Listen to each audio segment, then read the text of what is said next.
100 years is a lot of time, and a lot can change in that. In 1476, Europe was a makeshift family of backwater kingdoms whose access to the Silk Road had been recently cut off by Ottoman influence, leaving them so sad that they could no longer buy Asian spices. But by 1576, the situation had completely inverted. Spain and Portugal were building colonial empires through Asia and the Americas, and countries like the Netherlands, France, and England did not want to stay behind. This marks the beginning of some great changes for the world economy and of the development of early capitalism as we know it today. But to be fair, that's Western Europe I'm talking about. If we head back to Eastern Europe, which is our setting here, not much has changed.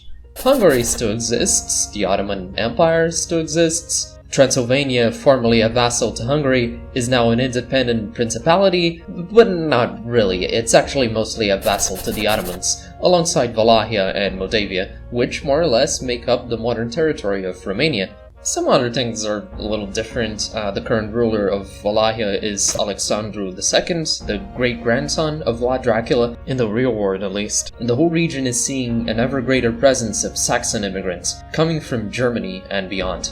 Many of these act as merchants in the region, holding a privileged position slightly above the peasantry. It's in this historical context that the next chapter of our story begins.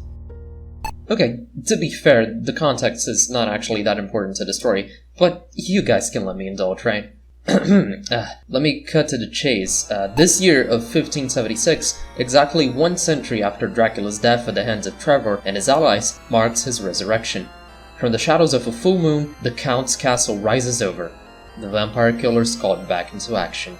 Christopher Belmont, descendant of Trevor and Sypha, must battle the vampire lord, all on his own. Or that's how the story goes nowadays. What I mean by that is the lore in Christopher has been modified over the years. His story is told in 2 titles, Castlevania The Adventure and Castlevania II Belmont's Revenge, both released for the Game Boy in 1989 and 91 respectively. In Japan they're known as The Legend of Dracula 1 and 2. Now, if you read the manual of The Adventure, you'll find descriptions of an earlier iteration of Dracula, a man who had not yet been killed, but made use of forbidden magic and demon pacts. The adventure is supposed to take place 100 years before the events of Castlevania 1, the first game of the series, and it was meant to serve as sort of an origin story for the Belmont clan and their fights against evil. Problem, that's not the only game that does that. Castlevania 3 does that, Lament does that, and Lament is something else entirely, but Castlevania 3 was released in the same year as The Adventure, 89. And if you look at the original manual for 3, you'll find that it also takes place around 100 years before Castlevania 1. So what gives? You have 2 different games with different protagonists, Trevor and Christopher, which both happened 1 century before Castlevania 1. You might be wondering, how did Konami let that happen? How did this confusing storytelling slip by them? Well, first, they probably didn't care. And second, there's a very high chance that Trevor and Christopher were originally meant to be the same person. Trevor's full name is actually Trevor C. Belmont, or Ralph C. Belmont in Japanese, and it's a popular fan theory that the C in the middle there stands for Christopher. This is pretty much confirmed by a very reliable source who claimed to be a former Konami employee. So if Trevor and Christopher were meant to be the same character, then their respective games were meant to be the same story. A story that happens before Castlevania 1 and tells the tale of Dracula's very first demise against the vampire killer. They're told differently, of course, in different games and different consoles, but the plot of them was intended to be the same, with the same consequences and ramifications that eventually lead to Castlevania 1. That's how it used to be when these games were first released in 1989, but it seems Konami quickly realized that it was kind of confusing, especially because The Adventure never referred to any Trevor or any Raph, just Christopher. And so the lore gradually retconned this mess until Igarashi set the retcon in stone with his official Castlevania timeline. Trevor was pushed back 100 years further, while Christopher became his own character, remaining in the midpoint between Trevor and Simon. With that out of the way, we can talk about the story that actually is, the canonized version of Christopher's adventures. As I mentioned, he's the descendant of Trevor, possibly his great-grandson or great-great-grandson, and a man trained in the ways of a monster hunter. He likely grew up in the region around Wallachia. The Belmonts were pretty famous there by now, so it's not hard to imagine that they would hold some position akin to nobility, likely mingling with the Saxon immigrants.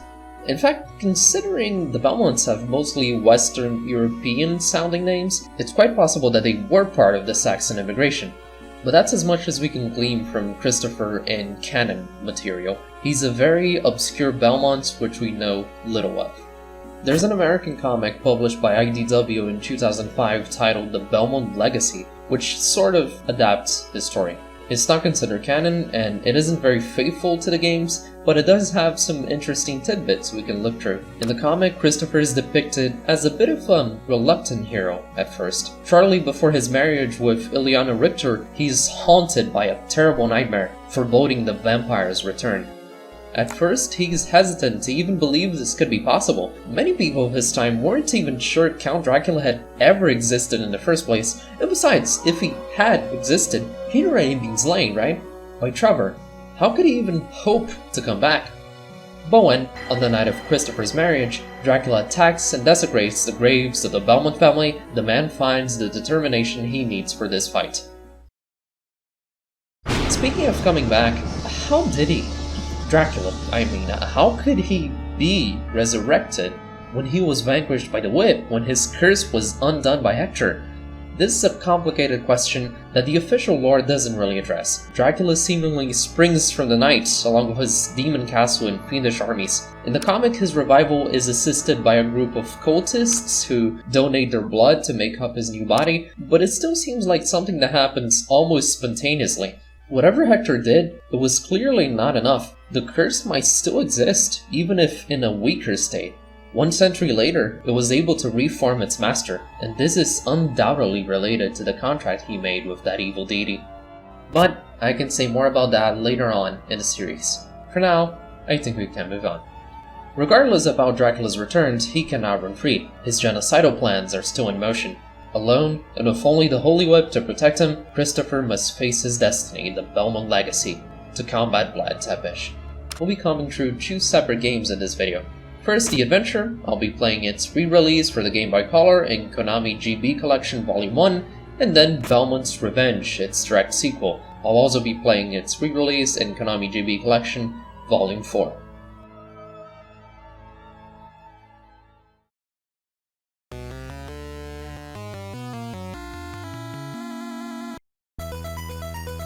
The Adventure skips introductions. Right off the title screen, you're thrown into the game, the beginning of your trek to Dracula's castle, a grave-filled forest. And immediately we can notice a few things. Firstly, the game looks primitive, which, well, is a given. In case you weren't aware, the Game Boy is a handheld console, and it's weaker than the NES, so the developers were really pushing its hardware to make this game possible. I'm playing the colored version of it, but the palette ain't all that either. These are technical limitations that Konami couldn't really get around at the time. You know what's not a technical limitation? The fact that this game plays like shit. Adventure's a classic Vania, I guess, and it controls like CV3, except it runs in slow motion. Probably hardware limitations too, though the sequel doesn't feel nearly as bad. Seriously, I'm having COD flashbacks here, God help me. But other than that, one big difference is how the whip works. As in TV3, it starts out like a letter whip, but its second form is already the Morning Star, and its third form empowers it with fire magic, allowing it to shoot flaming projectiles. This isn't the first or last time that the vampire killer tampers with elemental energy, so lore-wise, it's not that weird for Christopher to be able to do this. It's a really useful upgrade that extends your reach tremendously, very appreciated.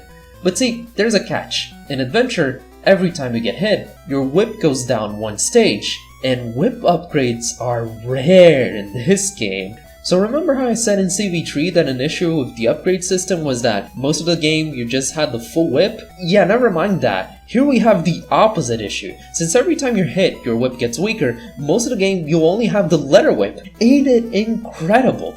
This design decision is fucking baffling. The game is punishing you for getting hit. The worse you play, the harder the game gets. What is this, Dark Souls 2? And this is a really hard game, by the way, and the way the whip works definitely plays a big part into why. The later stages would be much more manageable if you could keep at least the Morning Star. But no, have the fucking letter whip, you idiots. Oh my god. Now another thing that contributes to the difficulty is the utter lack of sub-weapons. None. Zero.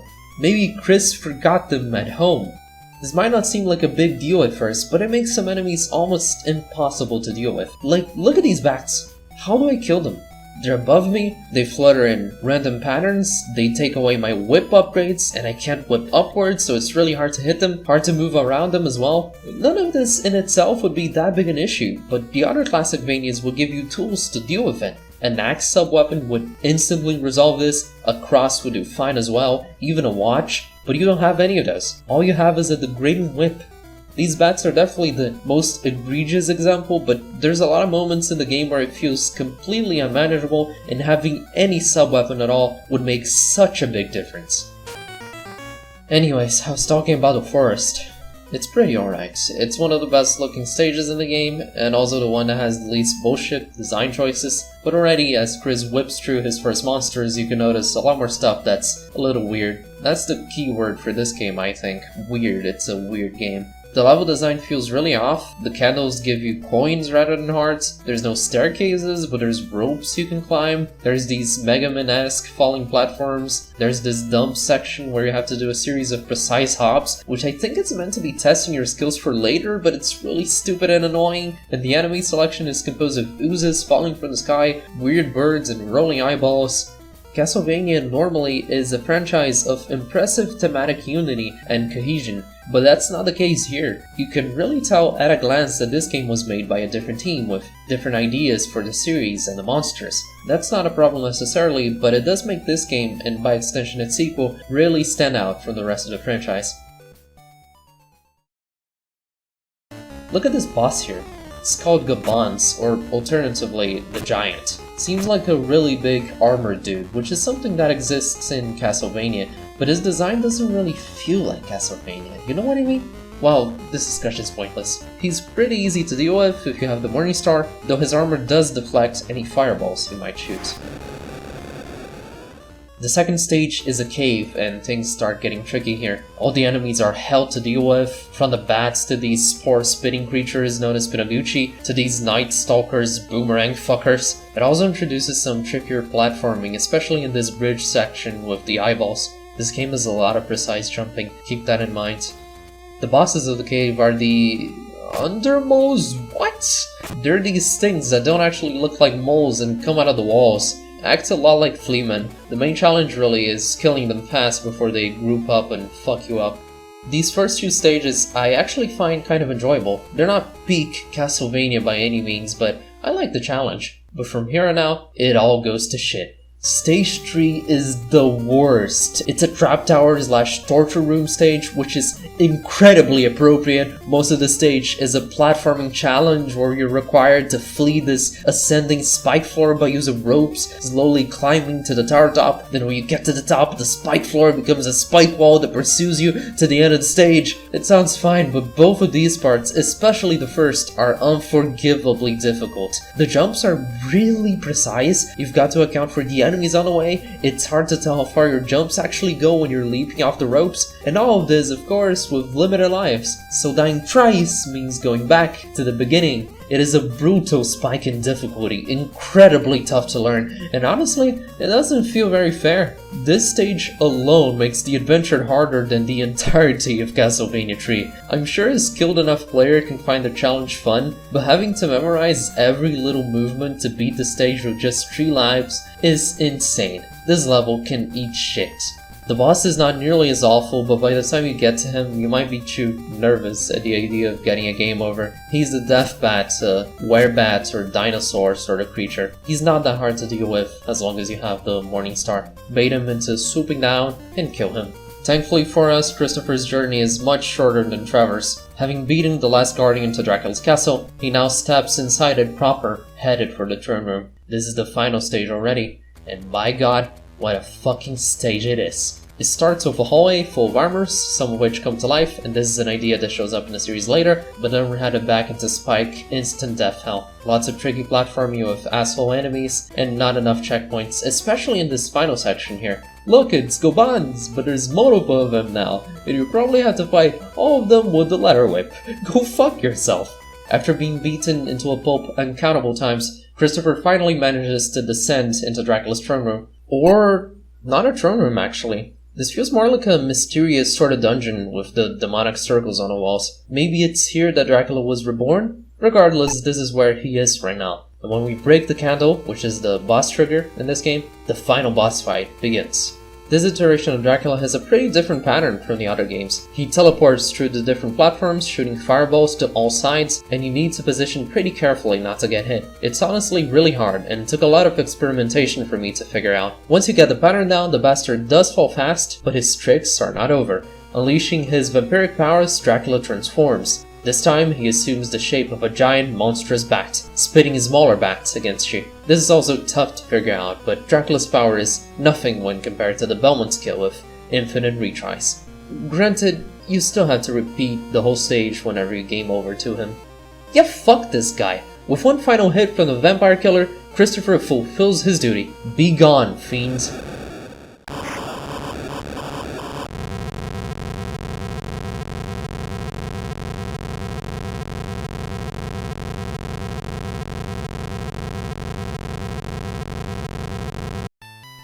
That wasn't the best Dracula boss fight, it's kinda bullshit, but I think it was neat.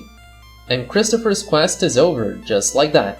Oh, I mean, it was the hardest game so far, like Jesus Christ was it hard, but in terms of length, it all happened pretty fast, right? It's a Game Boy game after all, they tend to be shorter. Though this does make me wonder, was Dracula at full power when Christopher fought him?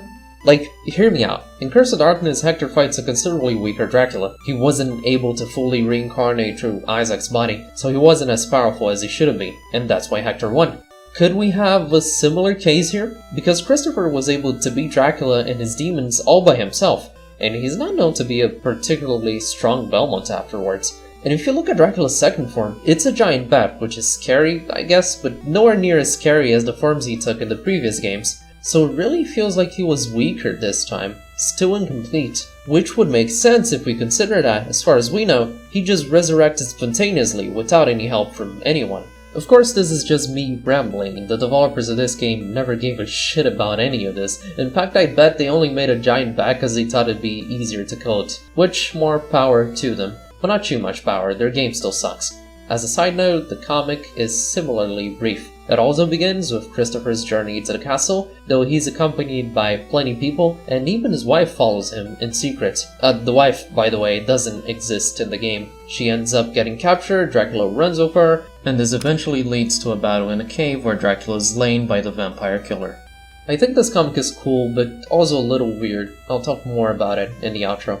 For now, let's move on. At the end of the adventure, everything seems well. The castle falls, the credits play out, but unfortunately for Chris, his destiny isn't quite done with him. Because although he was able to win alone against the Count, that didn't amount to much in the end. As the stone crumbles, a lone bat escapes into the night. The comic never got a sequel, but it similarly teases a story that was yet to be. Christopher's victory in 1576 re-establishes an era of peace in the region of Romania. Again, the Count had been thwarted, and this time faster than ever. Though we never hear the name of Christopher's wife, it seems he does marry, and this marriage produces a son whom the couple names Soleil Belmont. Soleil stands for sun in French, perhaps a shining ray of splendor in a world without evil. 15 years pass after Christopher's adventure. His son has come of age. For a special ceremony in the town they live in, Soleil earns the title of Vampire Hunter, a new protector for mankind. With this rising sun, the future for Eastern Europe looks very bright indeed.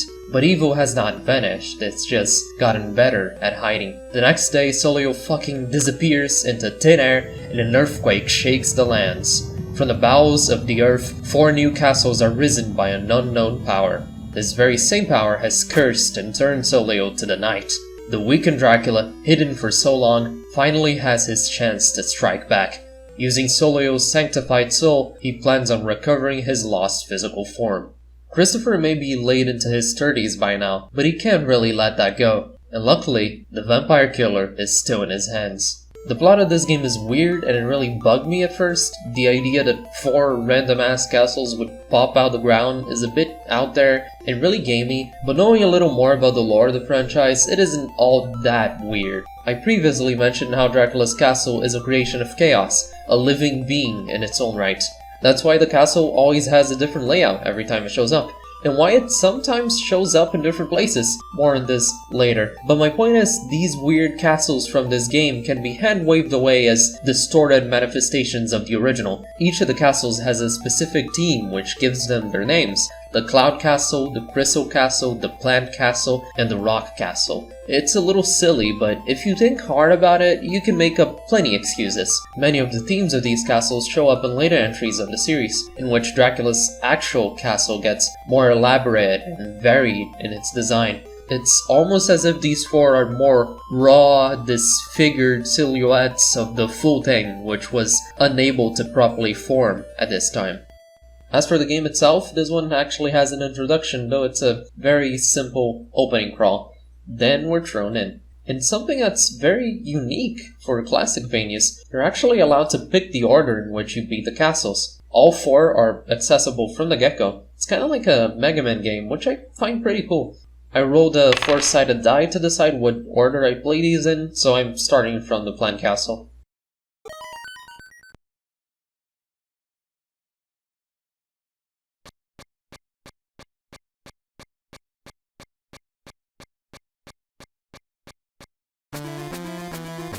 Belmont's Revenge is a lot like The Adventure, except it's better in every way. It runs smoother, Christopher moves faster, the graphics are prettier, the level design is damn good, and your whip doesn't get downgraded when you're hit. It also has sub-weapons, what a novel concept. In the Western releases, you get a throwing axe and the holy water. In the Japanese version, which I'm playing, you get the cross rather than the axe. I have no idea why they're different, but it is what it is.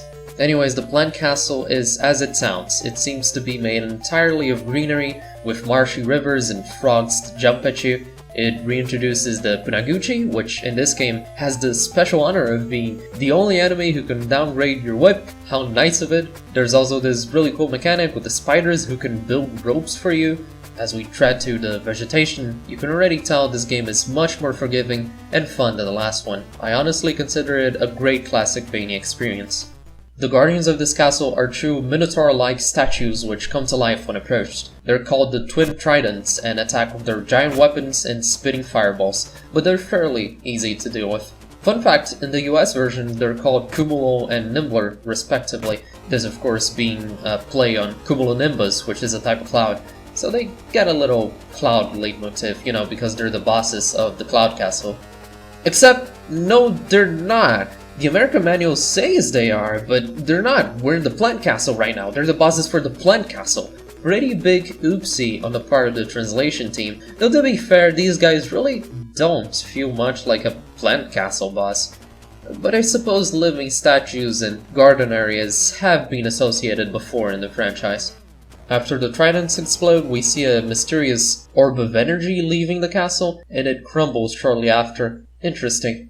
But next up is the Crystal Castle just uphill, and it consists of an almost Greek-looking crystal citadel surrounded by rivers of clear water. This stage is great, it looks pretty, has good music, it reuses the spiked wall mechanic in much better challenges, and has cool enemies too.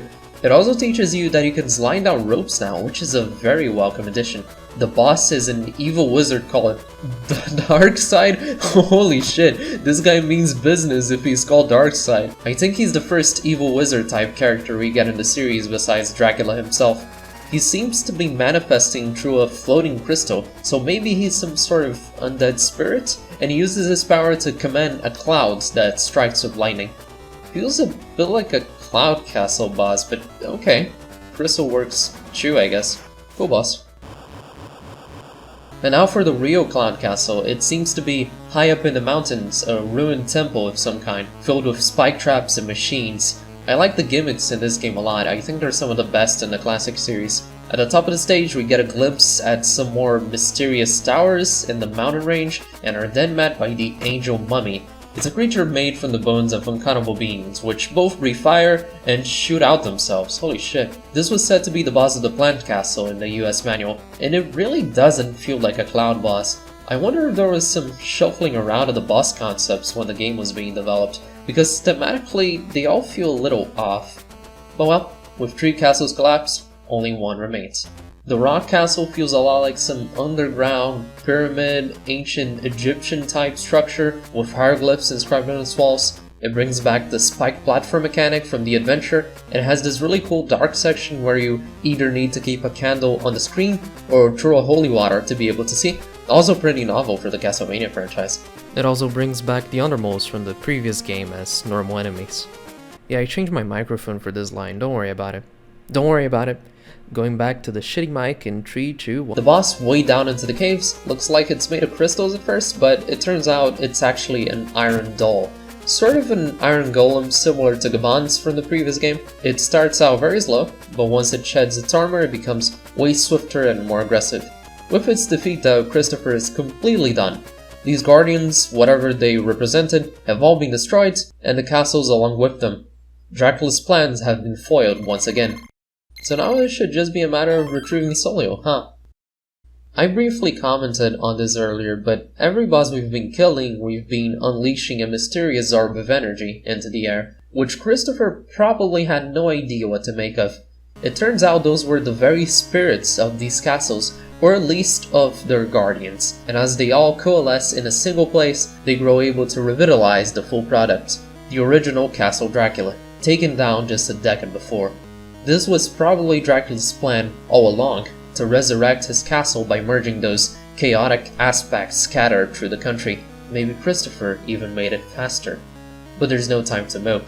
Now at least, Christopher knows where to find both Dracula and his son. The final stages of this game are epic. We cross the lake into the castle through a well-populated bridge and fight through many of the traps from the previous stages. This version of the Demon Castle is very different from its other interpretations, of course, but I still quite like it. And it's not too stressful to get through, mostly. This boss is the first one I had real trouble with, the Ground Serpent, which looks like a huge bone dragon that burrows through stone. It's really tricky to fight because of the fact that the screen's moving non-stop, but it has no attacks other than sweeping through you. After some attempts, I take it down. And thankfully, that's the last big creature we'll have to fight here. Dracula's army still hasn't been fully restored. We have a more or less straight line to the goal from here, onwards to our foe. The last stage takes us through a sort of cathedral, as ironic as that is for this demon castle. It's a slower paced challenge with plenty of platforming, pretty long, and a true test of skill. It never gets as hard as Dracula's Curse or The Adventure, but it throws everything it has at you, and it feels pretty satisfying to push through. At the end of it all, as Christopher roams forward to seek his villain, he's halted by a familiar voice. You've made it here. I'll soon bring him back to this world. There's no way you can beat me, Father.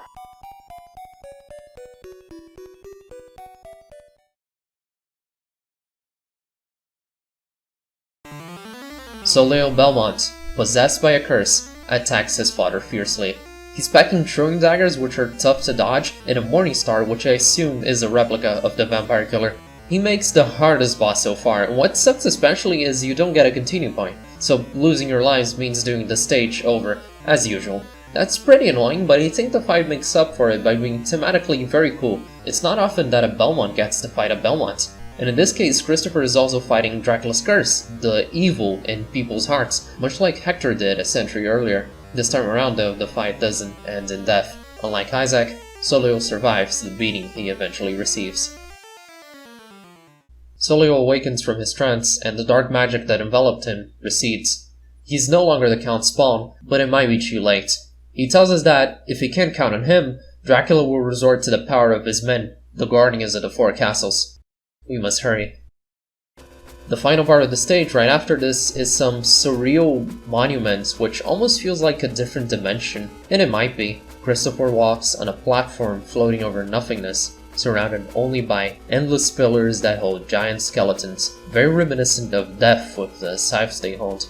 Death doesn't show up in this game, nor does he in the previous one, but this section makes it feel like his influence is still abound. Heading back into the chapel, we find a room very similar in layout to the one where we last fought Dracula. His evil spirits manifests as a distorted skull, and using the power of the four guardians, he once again materializes to try and beat the fucking Belmont. What's interesting about this incarnation of Dracula is that his original plan was to use Solio's power for it, and it makes me wonder, was he planning to use Solio as a vessel, like in COD? To be fair, COD was released way after this game, so it's not like the idea of Dracula using a vessel even existed, but it's an interesting thought. It makes you wonder why Solio might be a proper vessel in the first place. Could there have been something off with him? Or did Dracula just see some kind of weakness in the young man? Either way, Dracula's plan did not go as he wished, and now he has to make do, which will prove to be his downfall once more. This fight is really tough to get down because these energy spheres can seem impossible to dodge. You have to really pick out the perfect spots on the screen, it's really annoying. But other than that, it's not so complicated. Having already manifested before, Dracula is now even more fragile. When Christopher strikes the last hit with the whip, his unstable body disintegrates back into a spirit, which is then dispelled by holy power. This is one of the few Dracula fights without a second phase. It's like he was incapable of manifesting it again. That or the devs just ran out of time, which would be pretty understandable. Whatever the case, the castle sinks into the water, and this time it should be for real. There's no way Dracula survived that. Of course, that's what Hector taught in 1479, and it's what Trevor taught in 1476. It's true that Christopher and Solio would not see him return in their lifetimes, but that doesn't mean he won't. He's already reincarnated through impossible means more than once, and here's the thing, no one has any idea how. It was almost like he just popped back into existence to be gone once more. Nevertheless, it's time for more commemorations. With both Delenn and Solio freed from the curse, the Belmont boy can now truly inherit the title of Vampire Hunter. He'll pass on the Belmont legacy as those before him had already done. From here on out, the Belmonts shall forever be watchful, not just for any possible new vampires, but also for the return of an old one. And maybe that's the biggest contribution of Christopher to his clan, the real foundation of the new Belmont duty, beyond what Leon had established all those centuries before. I think my thoughts on these two games were made quite clear while I was talking about them. I consider The Adventure to be a very flawed game, design-wise, and don't find its difficulty very fair or fun to deal with. It's definitely one of the worst Classicvanias I've played, or barely even that. It's like half a Classicvania. Half the movement speed, half the level design, half the fun. I'm also not a big fan of the large aesthetic divergences it has from the main series, and just overall how weird the game honestly is. Belmont's Revenge is also a weird game, though that one has completely won me over. I am enamored with it. I don't think it's my favorite, but it's such a different Classicvania in the best way, and it's mostly a stress-free, relaxing experience. Like, I love Dracula's Curse, but by the end of that game I am shitting my pants at the idea of the last two stages. Belmont's Revenge isn't like that, it's this more calm, dumb fun game for the most of it. Except Dracula's Fight, of course, which is hellish. Both these games would have severely benefited from not being on the Game Boy, of all things, but at least the second one made do. Their story is the simplest we've seen up to now, a pretty standard Dracula resurrection plot, which yes, we'll be seeing more of. What a spoiler, huh? But I do like how it seemingly further establishes the idea of Dracula's curse and its influence on men, even if it's done on accident, let's be honest. Same thing for the chaotic nature of the castle, and speaking of which, let me pose a question for you all. Where is Dracula's castle located? Where is it? Do you know? Is it Transylvania or is it Wallachia? If you've been watching the series, you should probably respond with Wallachia here. That's where it was in CV3, that's where it was in COD. But here's the thing, that's not always where it is. The location of the castle is very inconsistent. I had a discussion in the second episode about how the historical Dracula was from Wallachia, but the character Dracula was from Transylvania, which are neighboring regions but culturally quite different. And this disparity permeates Castlevania too. A lot of the older games claim Dracula's castle is in Transylvania rather than Wallachia, and that's the case for these two here. So where is it? Where the hell is the castle actually located? Well, the real answer is that no one gives a shit. But the answer I just made up is that it's in multiple places throughout history. See, the thing about the castle is that it changes locations, and this is something that the games themselves show us. Sometimes it's on a body of water, sometimes it's on a cliff, other times it's in a field. Just as the castle changes, its position changes, kinda like how it teleports in the anime. Every castle is a new manifestation from the Infinite Corridor. They all probably stay around the region of Romania, of course, but it's not too far-fetched to imagine they could transition between Wallachia and Transylvania, and the Belmonts have to keep chasing them around whenever they pop up. But this does beg the question of, what happens to the ruins of the previous castles? Because they do collapse. Does the rubble eventually disappear, or does it just stay there? As for the comic, like I mentioned, it ends on this cliffhanger after Christopher's victory. We got a shot of the baby growing inside Ileana, assumedly Solio, and at the very last panel is him opening his eyes with a red, vampiric glint. Ileana was cursed, or at least her child was. It seems the comic also intended on going the evil Solio route for a sequel, but again, that sequel never happened, which I don't personally mind that much. I said this before, but I find the comic a bit strange. It's got a really rushed pacing, it's got that quippy western superhero dialogue that I despise, and it doesn't really work on any of Castlevania's important themes. It's just, oh, Dracula's back, let's kill him, cool fights, meaningless background characters.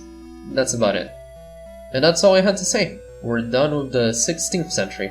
So you're probably wondering why the progress bar at the bottom has so much left still. I said earlier that I'd comb through 2 separate games in this video. That might not have been technically exactly true.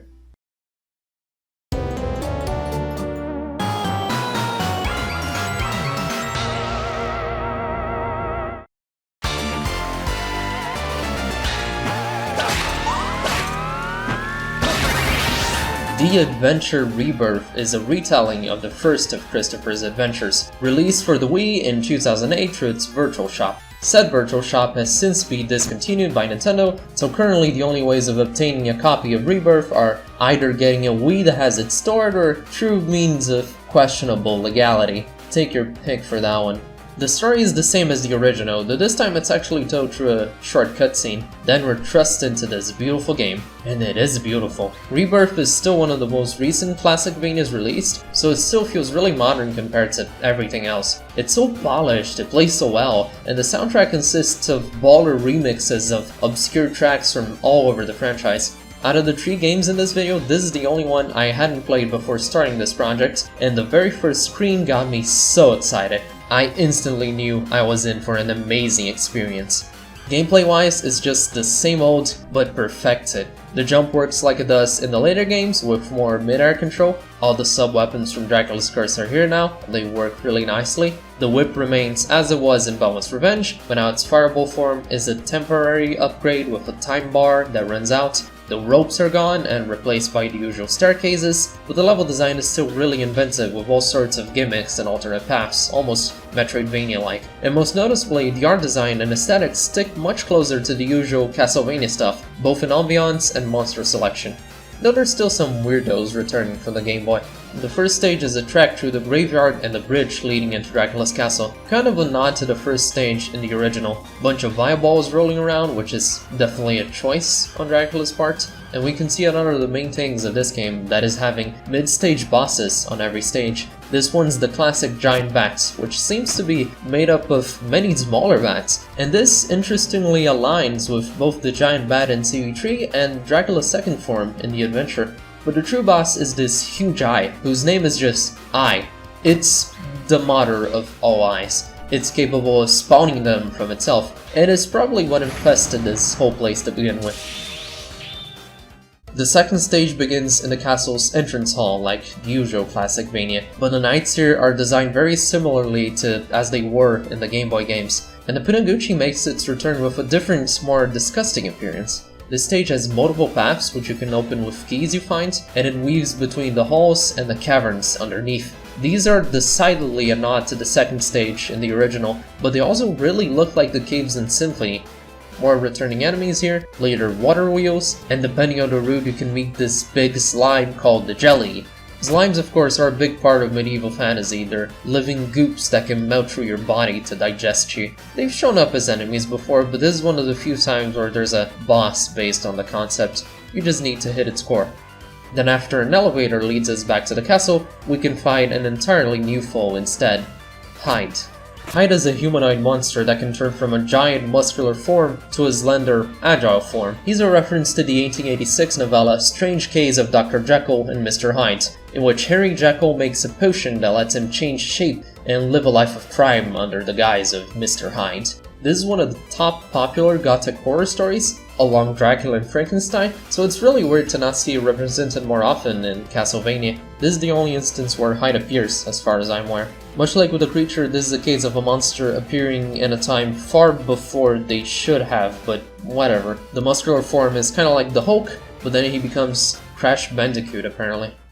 The third stage, as one would expect, is a nod to the original third stage, the dungeon level further up into the castle. Though thankfully it mostly takes inspiration from the fourth stage instead. It's got some of the craziest traps the series has seen, a pretty manageable Bone Dragon King as a mid-boss, though it doesn't fly this time, and appropriately, the Ruler's Sword as the boss. Ruler's Sword is a poltergeist possessing an entire armory to fight you, pretty fitting for the dungeon level. It was originally introduced in Rondo, then was a boss in Symphony. Plays pretty cool here. We then go further up into the chapel, likely in reference to the one in Belmont's Revenge, though it's much inspired by other iterations too, and has an interesting bit of puzzle action with this door section here. The chapel's guarded by a vampire succubus type of creature, wielding dark magic and blue flames. She's awesome to fight, but it doesn't end there. The stage goes on onto the crumbling towers closer to the top, which CV3 only briefly explored, and takes us along its cracked foundations to find one of the biggest stone golems in the franchise. Or Big Golem, as the game calls it. And it is big, this thing is a colossus. But with the way cleared, Chris is able to access the goddamn clock tower.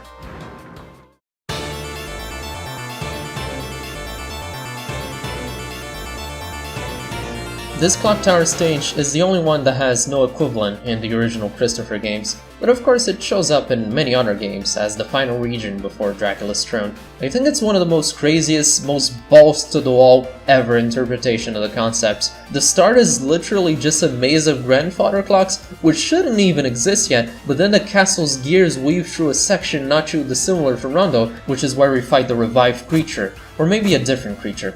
This one actually shoots lightning rather than just punching, which has to do with the whole movie thing of him being awakened by lightning, of course. That's not in the book, by the way. The book never specifies how exactly Frankenstein's monster was awakened. But that's also just half of it, of course, because this stage is fucking hard.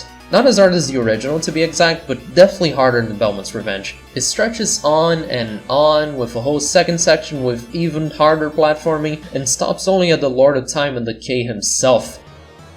The Game Boy games did not have the gall to bring Death back, but this one did. He manifests as if from evil itself, and starts hurling scythes like the old days. Though like the one from CV3, this one attacks with his big scythe as well. As I've said previously, Death's existence is tied to the powers of the Crimson Stone, which is forever in Dracula's possession. So as long as Dracula lives, Death will too. And that explains why he's always coming back along him. Having this in mind, it is weird that he didn't show up in the Game Boy titles. Granted, it was probably because the developers just didn't think of including him, but maybe canon-wise, Dracula was too weak to bring Death back. Even in this game, Death doesn't seem to be at his best, no second form or Death Dimension or anything fancy like that. How did I? Do not get me wrong though, in this remake, Dracula is not weak at all.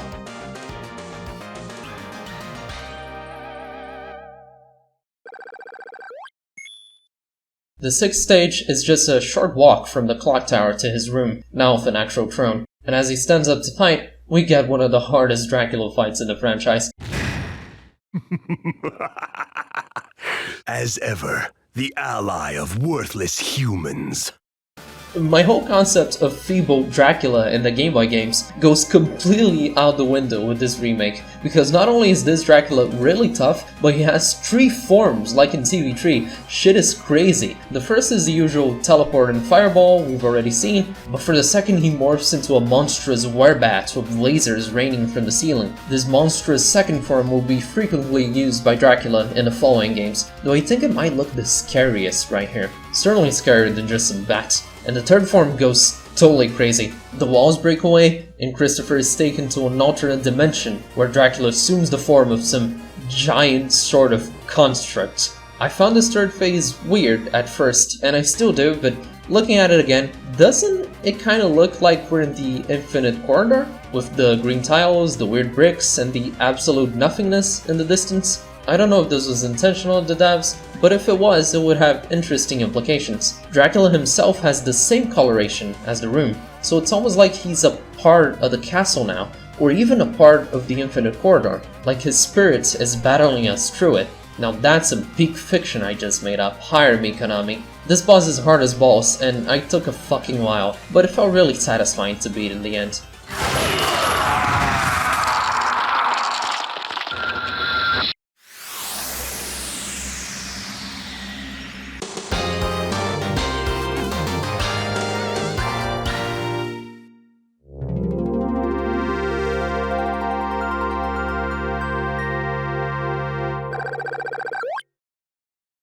This game is freaking awesome. Before Haunted Castle Revisited in 2024, this was the last official Castlevania ever made, and it really shows the potential of one in modern day hardware. It's not just a retread of the Game Boy games, it's a love letter to the entire franchise with its level design, enemies, and resurrected soundtracks. Feels like it really does justice to Christopher Belmont and then some. I am baffled by the fact that they didn't follow this up with a remake of Belmont's Revenge. That is criminal. And now you can't even get the game officially.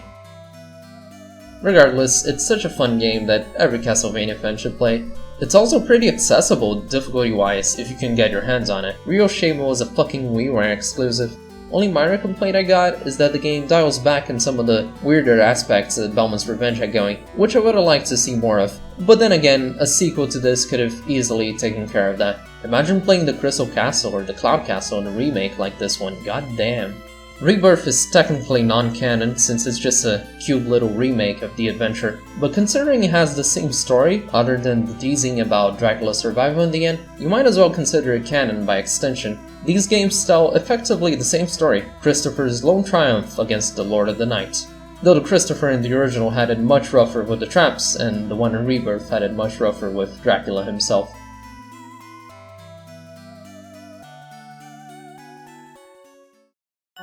And that's it now, for real. A trio of relatively obscure games for the series. An unbalanced mess, a really fun correction of that mess, and peak video game territory. I would definitely recommend the latter two to even newcomers to the franchise. I love them, and they're on the easier side for Classicvanias. ReBirth even has an easy mode if you need it, though it does remove Dracula's final phase, which I think is a little cringe. On that topic, none of these games have second quests, but ReBirth does have a classic mode which removes mid-air control, leaves only the cross and the holy water, and makes you lose your fireball upgrade as soon as you're hit. It also has an actual hard mode, which I guess is kinda like a second quest. I've heard it's pretty tough, but I haven't tried it out yet. And for one last thing, is Castlevania the Adventure really called Castlevania the Adventure? Because if you look at the box art for it, you could also easily read it as the Castlevania Adventure instead. But then ReBirth's art makes it undoubtedly clear that it's supposed to be Castlevania the Adventure, and that's how it's written on the wiki. I wonder if there's some Mandela effect going on here. Super strange. The story for Christopher ends on a hopeful note like the previous one, but with the distinct impression that something might be wrong, that perfect future of good that his forefathers dreamed of might not be attainable after all. And we'll pick that up in a century or so.